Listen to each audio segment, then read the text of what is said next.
After the events of Captain America: Civil War, Natasha Romanoff goes on the run and faces a dangerous conspiracy.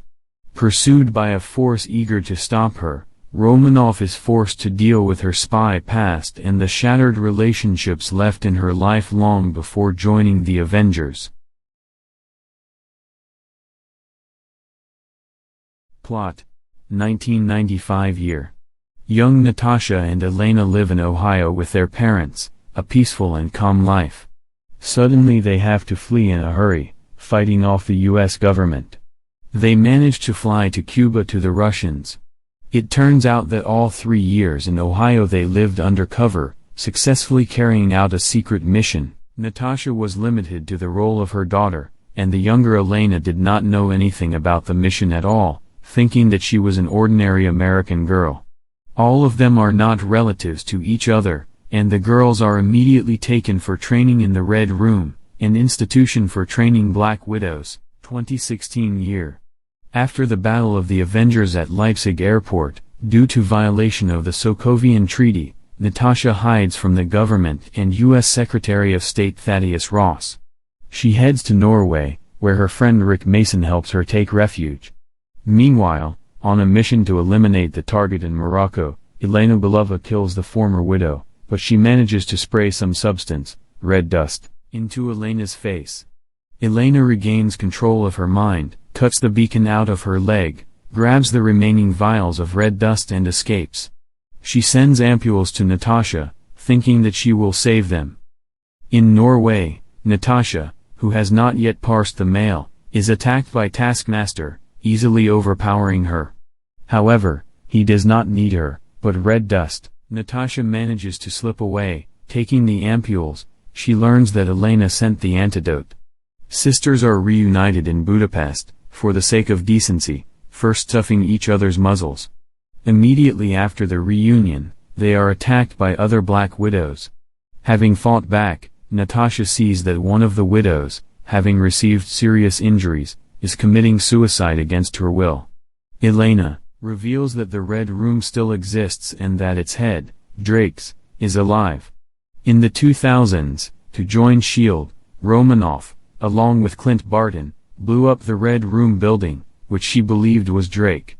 In the process of undermining, Natasha had to use Dreykov's daughter, Little Antonia. After that, both Dreykovs were considered dead, and the memories of the murder of the child haunted Natasha all her life. In Budapest, Natasha and Elena escape from Taskmaster and, with the help of Rick Mason, get a helicopter, deciding to destroy the Red Room completely.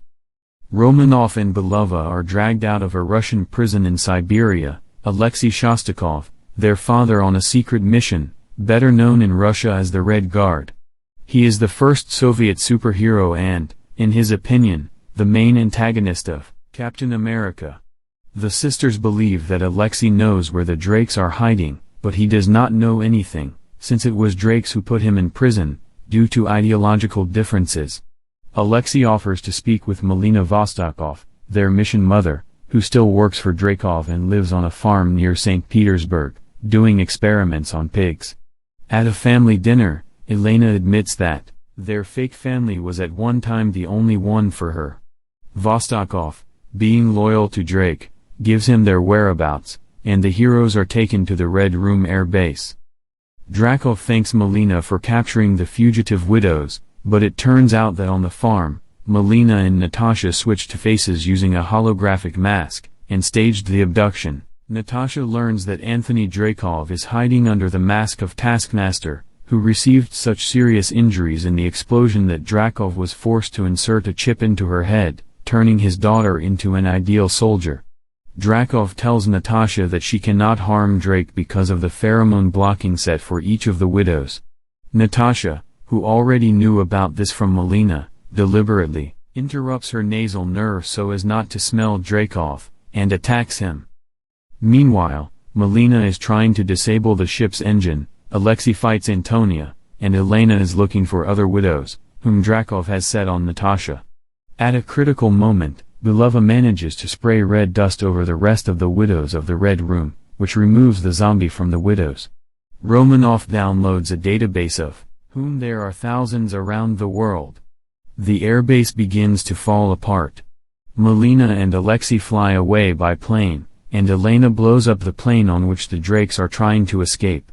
Natasha gives her the parachute, and she herself fights in the sky with Antonia. Upon a successful landing, Romanoff uses the last vial of red dust, freeing a defeated Antonia from mind control. Elena, Melina and Alexei take Antonia and other widows and say goodbye to Natasha, deciding now to free widows all over the world. Belova gives her sister her vest as a souvenir.